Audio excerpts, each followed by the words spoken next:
Good afternoon, and this is the longer version of my video talking about how amazing this dust port design I came up with is. And let me grab the selfie stick. And so what this is it's a 5-gallon bucket that's mounted to the underside of my table in my router spot. And the router is up inside of it, and I've got this special bucket lid that goes on here that actually has a removable section. And so I'm running a 2.5-inch pipe in there, and it goes in at an angle. So it goes into this and it creates a cyclone in there, and we know how well those work. This thing works amazing. And then it's 2.5 inch into this, and then it goes out of this and into my shop-vac. And this thing just works so amazingly well. I don't get dust particles, I don't get nothing going on, and with a essentially the triple barrel setup here, it works exceedingly well. And so I'll give you an example. So it's dead quiet in here. There's birds outside. And I'll sprinkle some right here, right now. This is just general sawdust. And here we go.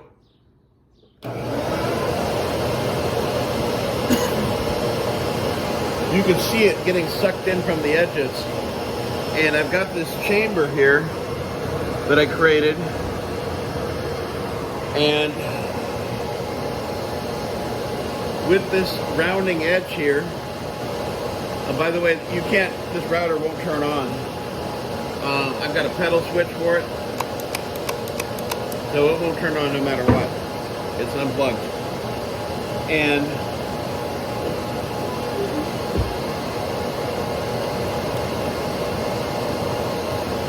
it just takes everything that's in right there, and you can still see it sucking up stuff around it.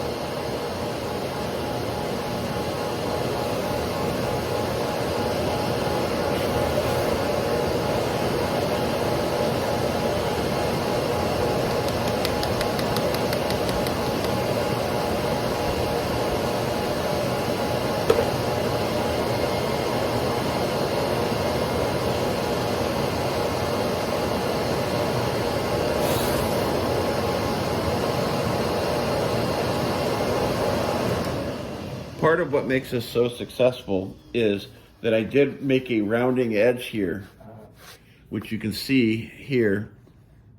It's a nice rounding edge. It's not rounded on the inside, on the bottom side, but it's rounded here. And the router is actually literally mounted to this piece of wood here. And so if I unscrew these 6 screws that hold this in, this comes up, and then I can make adjustments to the router as I need it. And as you can see, I've got it on a track setup. And then when I'm using it, I'm using this guy here, which actually is quite good. Once it's on a piece of wood, it doesn't want to move. Even if it's a small piece of wood like this, it grabs it really well.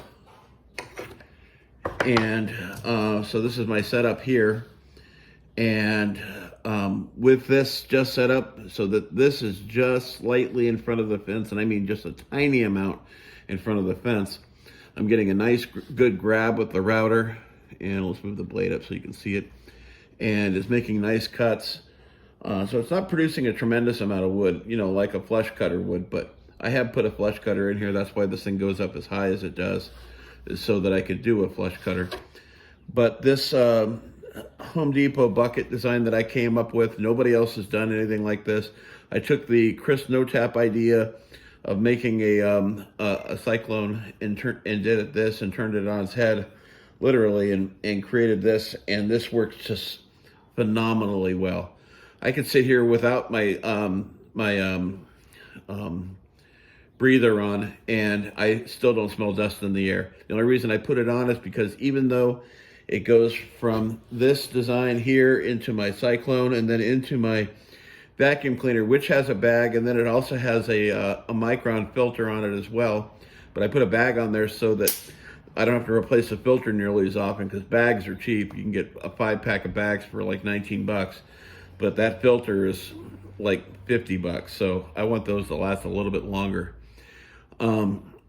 But even with that going on, there's still a little bit of dust that somehow ends up in the air somehow. You know, it's what it is. But this thing works so exceedingly well. I'm just so very pleased with my design. And you should give it a try. I've got build videos on YouTube, and yeah, it's just, and parts and materials, I think it was out like 30 bucks, and that included the bucket and the lid and the 2.5-inch pipe. And then you can just take this 2.5-inch pipe and run it right into your vacuum cleaner if you wanted.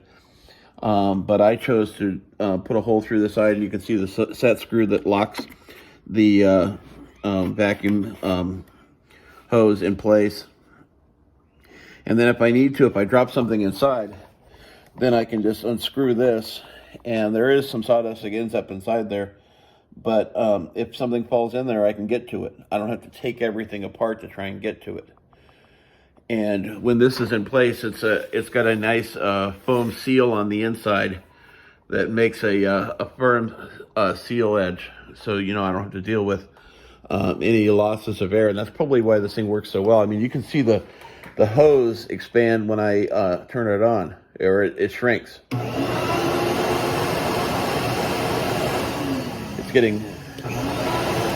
It's getting mad suction, and this is just sitting on here. I mean, it locks it in place essentially when it's under the table here, but it's not tightened down with any kind of tightener or something. I don't know what they're called. These things here.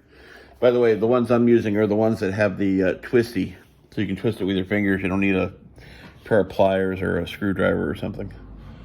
But yeah, this thing just works so excitingly well, and I'm so pleased with it.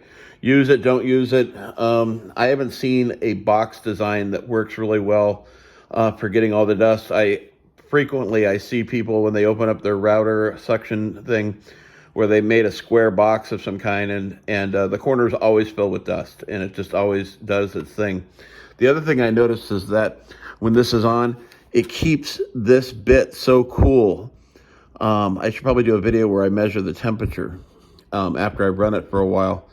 But with the pedal, the nice thing about the pedal design is that you, when you're finished doing whatever you're doing, you just let your foot off and it's golden. So yeah, give it a try. Watch my video. Have a great time. Be safe.